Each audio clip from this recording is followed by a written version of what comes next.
బ్రతికున్న తల్లిదండ్రులు ఇప్పుడు మీరు ఉన్నారు, బ్రతికున్న తల్లిదండ్రులు ఉన్నారంటే ఈ రోజు నుంచి ముందు వాళ్ళ ఆశీర్వాదం తీసుకొని తర్వాత దేవుడి దగ్గరికి వెళ్ళి ఆశీర్వాదం తీసుకుంటే మీకు రెట్టింపు వస్తాయి ఆశీర్వాదాలు. గొప్ప మాట చెప్పారు సార్, చాలా గొప్ప మాట. అంతేగాని వాళ్ళని మనసును నొప్పించి వాళ్ళ కంట్లో నీళ్లు పెట్టి నువ్వు వెళ్ళిపోయి ₹1,00,00,000 ఖర్చు పెట్టి తిరుపతి కొండ ఎక్కి దిగి నాకు అది జరుగుతుంది జరగవచ్చు, కానీ అది తాత్కాలికంగా ఉంటుంది. శాశ్వతంగా మనకి ఆ సక్సెస్ రావాలి చేయాలంటే వాళ్ళు ఒకవేళ లేకపోయినా ఈరోజు వాళ్ళు లేరు చనిపోయినట్టు కూడా ఆత్మ తిరుగుతూ ఉంటుంది. గోడ దగ్గర నుంచొని తప్పు చేసి ఉంటే తల్లిదండ్రులకు క్షమాపణ కోరాలి, డైలీ చేయండి. లేచిన తర్వాత మార్నింగ్ నేల ముట్టుకొని మీ తల్లిదండ్రులు మీరు దేవుడి తర్వాత తల్లిదండ్రులు ఆశీర్వాదం నాకు ఉండాలి అని చెప్పి అలా ముట్టుకొని మీరు లేవండి. మీ జీవితంలో ఎలా మార్పు వస్తుంది, ఇది జెన్యున్గా ఉండాలి, ఏదో ఉత్తుగా అది కాదు. మనస్ఫూర్తిగా క్లియర్ హార్ట్తో చేతులు 2 భూమి మీద పెట్టి నన్ను ఆశీర్వదించండి, ఈరోజు నేను నాకు ఏదే చెడు జరగకూడదు, నాకు మంచి జరగాలి, ఇంకా నన్ను మీ ఉన్నత స్థాయికి తీసుకెళ్ళి చెప్పి మీరు ముట్టుకొని చేయండి. మీకు అన్ని ఆపదలు ఆగుతాయి, మీకు అన్ని బ్యాడ్ అవుతాయని మంచి జరుగుతూనే ఉంది. 100% నేను చెప్తున్నాను. ఇది మట్టుకి నేను ఇంతసేపు చెప్పింది పక్కన పెట్టండి, ఇది చెప్పిన మట్టుకి దయచేసి నేను యూత్కి ఏం చెప్తున్నానంటే ఇది చేయండి. And never cheat. అంటే తల్లిదండ్రులు పాపం వాళ్ళు ఏదో చేస్తున్నారంట, మీరు చెడు పనుల కంటే డ్రగ్స్కి వాటికంతా వెళ్ళిపోయి ఇప్పుడు డ్రగ్స్లో చాలా ఇది కూడా చాలా ముఖ్యమైన విషయం అండి. డ్రగ్స్లో వస్తున్న ఎఫెక్ట్ తాత్కాలికంగా ఉంటుంది, బట్ రిపేర్ పర్మనెంట్ అండి.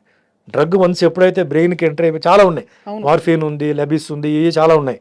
వాటిల్లో నరాలు, బ్రెయిన్, కన్ను, తర్వాత కొన్ని సిస్టమ్ పోతాయి, ఇంకా అది ఏం చేయలేవు. మొన్న కూడా వచ్చాయి కదా సార్ బాగా పెద్ద పెద్ద కాంట్రవర్సీస్. ఇక్కడ బెంగళూరులో పబ్ పార్టీ జరిగింది ఒక ఫామ్ హౌస్ లో, ఇది జరుగుతున్నాయి, ఇంకా జరుగుతున్నాయి సార్, జరుగుతూనే ఉన్నాయి.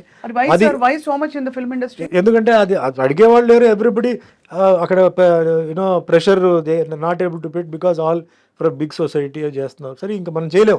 నేనేంటంటే అలా చేయడం వల్ల ఇప్పుడు ఒక ఇంట్లో ఒక అమ్మాయి పెళ్లి కావాల్సిన ఒక అమ్మాయి ఉంటుందండి. ఆ ఇంట్లో అబ్బాయి ఏం చేస్తాడు, డ్రగ్స్కి వెళ్తాడు, దాంట్లో దొరికిపోతాడు, లేకపోతే ఏదో జరుగుతుందండి. అమ్మాయికి పెళ్లి సంబంధం వస్తుందా? ఏమంటారు, ఓ డ్రగ్ అడిక్ట్ చెల్లిలో డ్రగ్ అడిక్ట్ అక్క అని చెప్పి అమ్మాయికి రాదు. ఒకటి ఆ ఫ్యామిలీ నేమ్ పేరు ఇంటి పేరు ఏదైతే ఉందో అది పోతాయి. తల్లిదండ్రులు ఇద్దరు అంటే ఒకవేళ కానీ అట్లీస్ట్ ఒకరు తండ్రి అయినా కష్టపడి ఒక పేరు సంపాదించి ఉంటాడు కదా, తన ఒక నేమ్, ఆ నేమ్ పోతుంది కదా. మీ వల్ల ఇంత డ్యామేజ్ జరుగుతుంది, కనీసం దానికోసం అయినా మీరు ఇది చేయవద్దు అని చెప్తున్నాను. Don't be the villain of the house, you be the hero of the house. Me family పేరు ఇంకా మీరు పైకి తీసుకెళ్ళండి. మీ ఇంట్లో బ్రదర్ సిస్టర్ ఉంటే ఇంకా మీ పేరుతో వాళ్ళు బయటికి వెళ్తే వాళ్ళకి ఇన్ఫ్లుయెన్స్ ఉండాలి, వాళ్ళు హ్యాపీ గర్వంగా వాళ్ళు బయటికి వెళ్ళాలి. అంతేగాని దాక్కుని వాళ్ళు బయటికి వెళ్ళకూడదు. ఇది నా రిక్వెస్ట్ నాకు. ప్లస్ డ్రగ్ వల్ల ఏమీ లేదు, ప్రాబ్లం అక్కడే ఉంటుంది. తాత్కాలికంగా మీకు ప్రాబ్లం కావాలంటే ఏదో మీరు గాలిలో ఎగురుతున్నట్టు లేకపోతే ఏదో అంటారు, అది తాత్కాలికంగా, మళ్ళీ ప్రాబ్లం అక్కడే ఉంటుంది. You have to face the problem. So you face the problem, you don't change the face, you face the problem. It will be over maybe 1 day 2 days 1 week. నేను అవన్నీ దాటుకొని వచ్చిన మనిషి, అందుకే నేను చెప్తున్నాను. నేను ఫేస్ చేసిన ప్రాబ్లం ఇట్లా కాదు. గవర్నమెంట్తో నాకు ప్రాబ్లం, పర్సనల్ వాళ్ళతో ప్రాబ్లం, అన్నీ దాటుకొని వచ్చాను. చంపుతారు గింపుతారు అన్నారు, నేను చావాల్సి ఉంటే నేను చస్తాను కదా అన్నాను. ఎవడు కాపాడగలుగుతారు?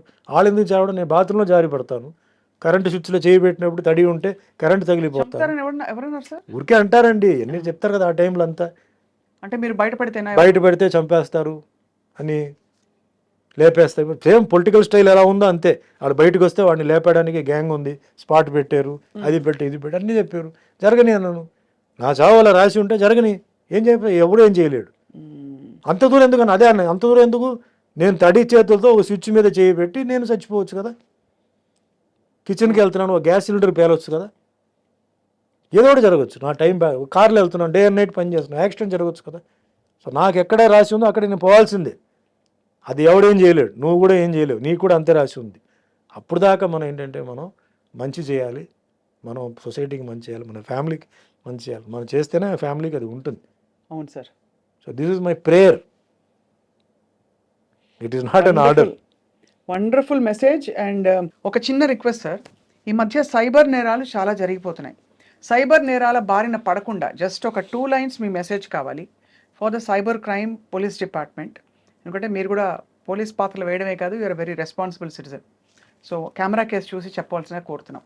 సైబర్ నేరాలు మీకు ఫర్ ఎగ్జాంపుల్ మీ పేరున కోర్ట్ నోటీస్ వచ్చింది, మీరు డబ్బులు కట్టకపోతే మిమ్మల్ని ఎక్స్పోజ్ చేసేస్తామని భయపెట్టే చాలా మెసేజెస్ వస్తున్నాయి. కోట్లు పోగొట్టుకుంటున్నారు. పొద్దునే సైబర్ క్రైమ్ పోలీస్ స్టేషన్కి వెళ్ళి వచ్చాను నేను.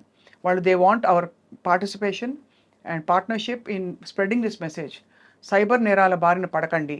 ఎవరైనా అపరిచిత వ్యక్తులు మీకు ఫోన్ చేసి ఏమన్నా చెప్తే మీరు దానికి రెస్పాండ్ చేసి నొక్కకండి, ఏది 9 నొక్కండి అని చెప్తారు కదా అని. అంతే సార్. సో అందరికీ నమస్కారం అండి, నేను మీ యాక్టర్ సుమన్ అండి. సో ఒక చిన్న ఒపీనియన్ అండి, ఈ మధ్య మీకు తెలుసు సైబర్ క్రైమ్స్ చాలా జరుగుతున్నాయి. పాపం పోలీస్ చాలా వాళ్ళు ఏంటంటే వాళ్ళు ట్రై చేస్తున్నారు, కానీ ఈ సైబర్ క్రైమ్స్ చేసేవాళ్ళు చాలా షార్ప్గా ఉన్నారు.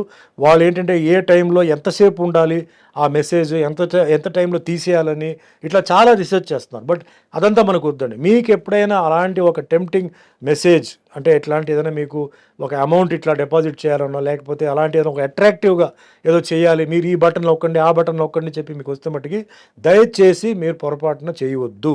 ప్లీజ్ 1కి 3 సార్లు థింక్ చేయండి. అలా రావచ్చు మీకు, లేదు మీకు రికార్డెడ్ వాయిస్ రావచ్చు. వెంటనే దానికి ఏదో ఇది మంచి అవకాశం, ఏదో మాకు దొరికింది ఇది ఛాన్స్ అని చెప్పేసి వెంటనే మీరు చేయబోక కొంచెం వెయిట్ చేయండి. 1 మినిట్ టైం ఇవ్వండి. అది ఎక్కడికి పోదు, అది ఉంటుంది, మళ్ళీ అది వస్తుంది. సో మీకు డౌట్ ఉంటే పక్కన ఎవరైనా ఉంటే కూడా మీరు అడిగి దయచేసి మీరు ఇరుక్కొని మీ జీవితాన్ని మీరు పాడు చేయవద్దు. ఎందుకంటే ప్రస్తుతానికి ఈ క్రైమ్స్కి ఇంకా సొల్యూషన్ రాలా. అంటే వాళ్ళు చాలా అంటే హైటెక్ లెవెల్లో వాళ్ళు ట్రై చేస్తున్నారు. ఇలాంటి మెసేజెస్ రావడం, ఇలాంటి న్యూస్ స్ప్రెడ్ చేయడం, తర్వాత ఈ అమౌంట్స్ ముఖ్యంగా ఏంటంటే బ్యాంక్లో ఉన్న అమౌంట్స్ని వాళ్ళు షిఫ్ట్ చేయడానికి, ఇలా మీ అకౌంట్ నుంచి చేయడానికి చాలా టెంప్టింగ్గా చాలా వస్తాయి. సో దయచేసి మీరు ఒక్కసారి ఆలోచి, ఈజ్ ఇట్ పాసిబుల్, ఎట్లా అవుతుంది, ఎందుకు అవుతుంది, ఇది డైరెక్ట్గా ఎందుకు బ్యాంక్ వాళ్ళు చెప్పకూడదు, ఇలా ఎందుకు జరుగుతుంది చెప్పి కొంచెం మీ బుర్రను కొంచెం యూస్ చేసి మీకు డౌట్ ఉంటే ఎవరైనా పెద్దవాళ్ళని అడగండి, లేదా పోలీస్ ఆఫీసర్ని అడగండి. దాని తర్వాత చేయండి. మీరు అందరూ బాగుండాలని నా కోరిక. థ్యాంక్ యూ అండి. Thank you so much sir. Beautiful message, చాలా అర్థమయ్యేలా చెప్పారు సార్. సుమన్ గారు, you are truly a hero both in real life and real life. Thank you. Thank you very much sir for your valuable time. Thank you. Thank you so much.